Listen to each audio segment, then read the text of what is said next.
नमस्कार, मी आनंदी अवघडे, महाराष्ट्र आशा व गटप्रवर्तक कृती समिती व महाराष्ट्र आशा व गटप्रवर्तक फेडरेशन CIP च्या वतीनं महाराष्ट्रातील सर्व आशा व गटप्रवर्तक यांना आवाहन करीत आहे की 18 ऑक्टोबरपासून आपण 22 दिवसाचा संप केला। या संपामध्ये महाराष्ट्र सरकारनं आपल्याला मानधनवाढीची घोषणा केलेली आहे। आशांच्यासाठी 7,000 रुपये, गटप्रवर्तकांच्यासाठी 10,000 रुपये या वाढीला वाढ जाहीर करून गेले 2 महिने झाले, परंतु याचा लेखी GR सरकारनं काढला नाही आणि म्हणून पुन्हा एकदा महाराष्ट्रातल्या आशा व गटप्रवर्तक संपावर जात आहेत।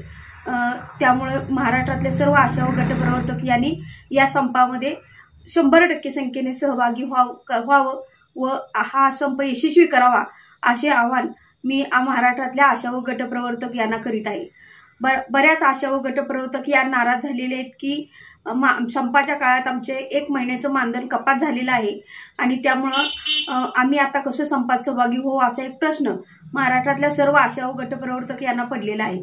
परंतु या सगळ्यांना मी सांगू इच्छिते की आता जरी आपलं मानधन कपात झालेलं असलं तरी येणाऱ्या चर्चेच्या सरकारबरोबर ज्या वेळेला चर्चा होईल त्या चर्चेच्या वेळी तुमचा हा मुद्दा पहिल्यांदा लावून धरला जाईल आणि तुमचं नुकसान होऊ नये किंवा संपाच्या काळातलं मानधन मिळवण्यासाठीचा प्रयत्न कृती समितीच्या वतीनं केला जाईल याचा विश्वास बाळगावा। परंतु आता आपलं नुकसान होतंय किंवा मानधन कपात होतंय यासाठी संपाकडे दुर्लक्ष न करता GR काढण्यासाठी संप हा गरजेचा आहे। आपला प्रस्ताव सरकारकडे तयार आहे आणि यामध्ये बऱ्याच मंत्र्यांच्या पण सह्या झाल्याचं आपण ऐकलेलं आहे।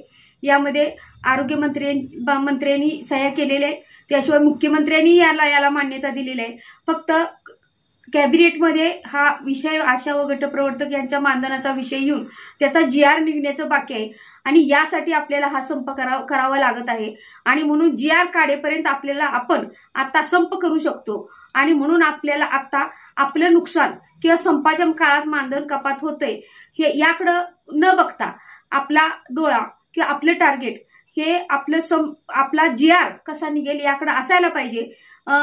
बऱ्याच वेळा सरकारकडून असे निरोप येतात की सरकार द्यायला तयार नाही किंवा काय कमी देईल, परंतु सरकारनं स्वतःहून आपण मागणी न करता स्वतःहून जी घोषणा केलेली आहे ही घोषणा सरकारकडनं आपल्याला पूर्ण करून घ्यायची आहे आणि त्यामुळे आपल्याला संप सुद्धा 100% करून सगळ्या महाराष्ट्रातल्या 70,000 आशा आणि 3,600 गटप्रवर्तक यांना संपात सहभागी करून घ्यायचा आहे आणि आपल्याला हा संप यशस्वी करायचा आहे।